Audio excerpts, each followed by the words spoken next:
Bismillah, velhamdülillah, ve salatu ve selamu ala Rasulillah. Süyüktü bir tuğan, bugünkü sabahımızın teması şükür kılalı. Ova, şükür kılalı. Kudayga şükür değil. Sebebim ne? Namazımızda en algaç daim okulatırgan sure Fatiha suresi var. Baştalışında Elhamdülillahi Rabbil alemin. Alamların Rabbisi bolgan Allah'a şükür bolsun, maqtoo bolsun, şükürler bolsun dep başlayız. Emni bolsa dağı men özümdü sana tapşırdım, sana şükürler bolsun.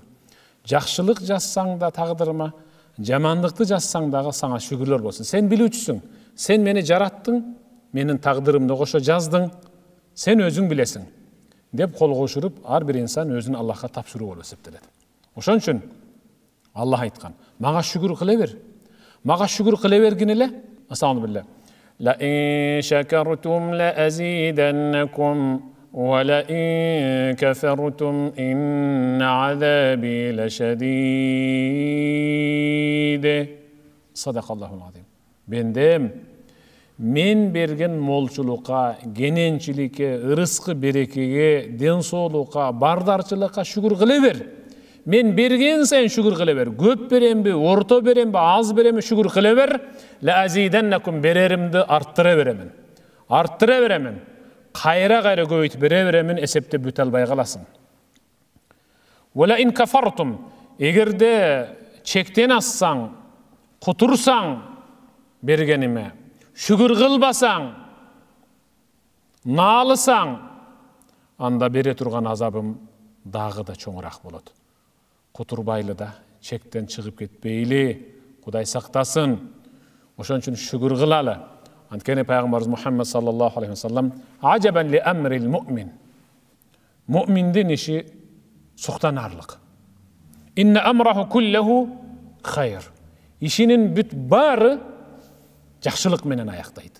İyilik koştuydu. Ve leyte zalike li ahadin illa li mu'min. Mınday İyilik koştuğun iş bir gana müminde boladı. Subhanallah. Siz menen bizde barыбызda uşul paygambar sүйүнчүлөп aytkan, başkalar suhtanarlık, iyilik koştuğun jaşoo iş bizde boladı. Biz müminbiz, musulmanbız, Kudayga şükür. Elhamdülillah degile, şükür keltirgile. Kantip işinin bары oңго bassa da, tüz bassa da, işinin bары İyilik jana жақшылық koştuğun mümin. Al kanday? Peygamber aytdı. İn asabatu sarra şakara fekana hayran la. Egerde müminge, musulmanga bir жақшылық iş jetse, Allah'a şükür, Allah'a şükür. Allah'ım bul senin uşul maga bolgon bereşendigin menen jetti. Dep bir жақшылық işke jetişse şükür kılat. Kılgan şükürünün artınan anın işi hayır dağı da ilgerilep жақсы болып кете береді. Үйде отырып қалғанымызға шүгір. Ова, бала чаққа менен, бала бақыра менен, ата-эне менен, бир туғандар менен мамыр-жұмыр болып отырып қалғанымызға шүгір.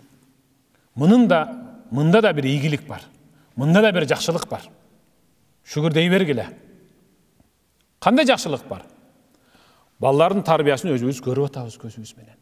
Алар менен кетіп оқып қалдық, çoğup отырып қалдық, дасторқонда қадіресе көпке чейін болып қалдық. Мұның дағы бір жақшылығы бар. Шүгір дей бергіле. Ve in asabathu darra fasabara fekana hayran la. Егерде müminge bir tүйшік жetse, мына hazır tүйшік жетіп атады. Үйден шықпай қалдық, көшеде басалбай қалдық. Тажы ылаңы деп бет қаптарды жауап қалдық, тақырлы бет қап жаппай телек. Егерде başına tүйшік түшкен mümin sabır kılıp koysa, kılgan sabırın артынан Allah Taala ağa dağı iyilik, dağı жақшылық жазады. Allahu akbar. Şükürdün артынан бардық iş бүтөт. Şunu bir bilgile. Sözüm түшүнүктүү болуш үчүн өткөн доордо болуп өткөн bir окуяны айткым келди.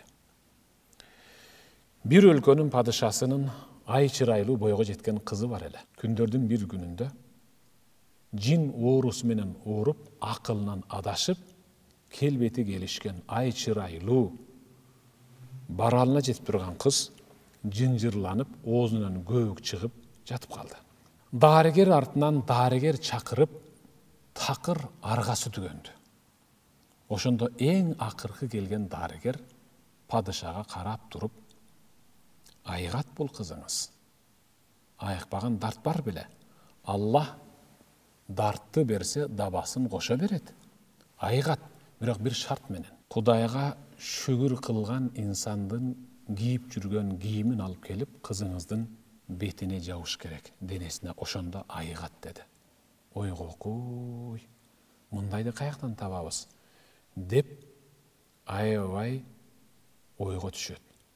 Уазерлерин жыйнап, Кудайга шүгүр кылган инсанды тапкыла.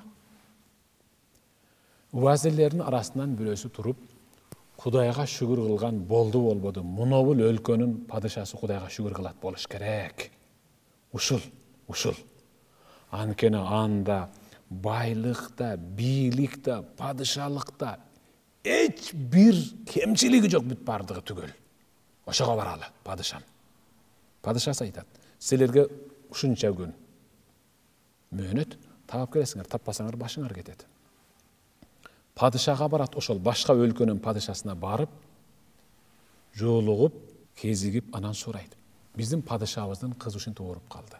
Табып, дарыгер айтыптыр: Кудайга шүгүр деген кишинин кийимин алып келип бетине жапсаңар айгат деп.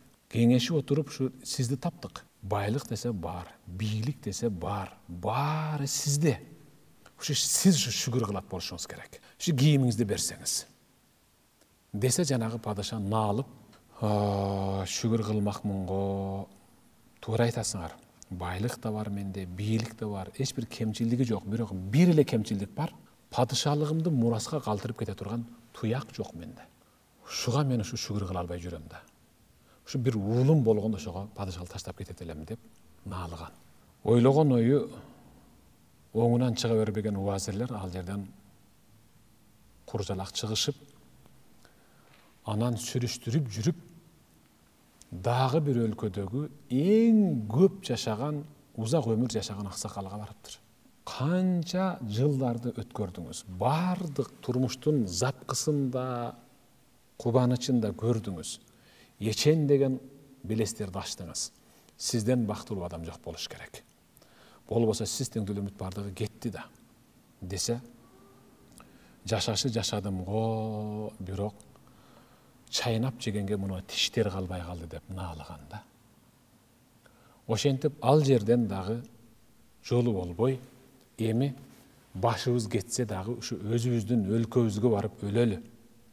Жүргүлө, эмне болсо да падышага болгон айталы. Балким ырайым кылып өлбөй каларбыз деп келе жатып, бир жерге келип, жалгыз дарактын көлөкөсүнө көлөкөлөп жатып уктап кетишет.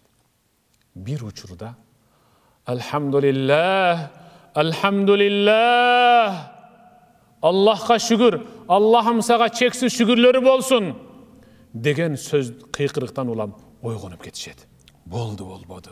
Жолубуз оңунан чыкты, табылды, Аллахка шүгүр кылган инсанды таптык. Аллахым сага чексиз шүгүрлөрү болсун, Аллахым сага чексиз шүгүрлөрү болсун, бизди өлүмдөн алып калдың деп үн чыккан тарапка келсе, алачык, жөн эле таяктар менен тосулуп куралган бир алачыктын ичинен Алхамдулиллах деген сөз чыгып атыптыр. Чуркап келген адамдардын дабышын угуп: "Эй, кирбегиле үйгө, кирбегиле" деди. Сырттагы жолоочулар: "Биз сизге киришибиз керек, сиз менен сүйлөшүшүбүз керек" десе, "Жок, кирбегиле". "Эмнеге? Мен жылаңачмын. Денемде бир да кийим жок. Аваретимди, уяттуу жерлерим көрүнүп калат. Кирбегиле. Ишиңер болсо сыртынан бүтүрүп кеткиле" деди.